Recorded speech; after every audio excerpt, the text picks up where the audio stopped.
News பேப்பரை படித்தா நல்ல செய்தியே காணும்.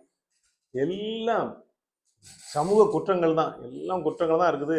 அத படிக்கும்போது காலையிலே ஏன்டா படிக்கிறோம்? அத படிச்சா அன்னைக்கு பூரா அந்த ஞாபகமே இருக்குமோ? அப்படிங்கிறதே பயமா இருக்கு. இனிமேல்லாம் பேசாம அந்த காலத்தில பேப்பர்ல வந்து ஒரு ஓரமா போடுவான். இன்றைய திரைப்படங்கள் அப்படின்னு. இன்றைய தொலைக்காட்சி வரும்ல, தொலைக்காட்சிகளில் இன்றைய படங்கள்னு ஒரு ஓரமா ஒதுக்குவான். பேப்பர்ல கடைசி பக்கத்தில சினி உலகம் இல்ல திரை உலகம் போட்டு அத போடுவான். அது மாதிரி பேசாம பேப்பர்ல பக்கத்தே ஒதுக்கிடலாம் போல இருக்கு. இன்றைய கொலைகள்னு ஒரு பக்கம். பேசாம இன்றைய கொலைகள், இன்றைய கற்பழிப்புகள், இன்றைய தற்கொலைகள், இன்றைய கடத்தல்கள், இன்றைய ஏமாற்றுகள் இப்படி பக்கம் பக்கமா ஒதுக்கிட்டா கூட பேப்பர் பாதிக்க ஈஸியா இருக்கும் உங்களுக்கு. அதை ஒதுக்கிட்டு படிக்கலாம்.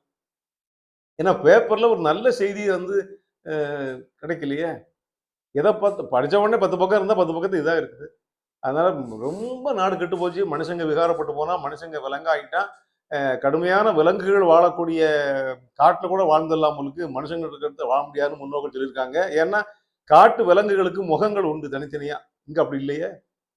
சிங்கம்னா சிங்கம் தனியா தெரியும். சிங்கம் வருது, புலி வருது, நரி வருது, நாய் வருது, பாம்பு வருது. அதுக்கு உருவம் இருக்கு. ஆனா மனுஷன்ல எல்லாமே இருக்கான். மனுஷன்ல எல்லாமே இருக்கான். உருவம் ஒண்ணு. காக்காய் உண்டு, நரி உண்டு, வரி கழுதைகள் உண்டு, புலி உண்டுன்னு கண்ணதாசன் பாடிருக்கிறாரு.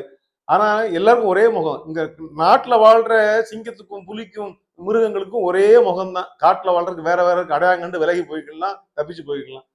அதனால இது போன்ற குற்றங்கள் இவ்வளவு மலிஞ்சு வரும்போது உலகம் அழிய போகுதோ என்ற பயம்தான் நமக்கு ஏற்படுகிறது.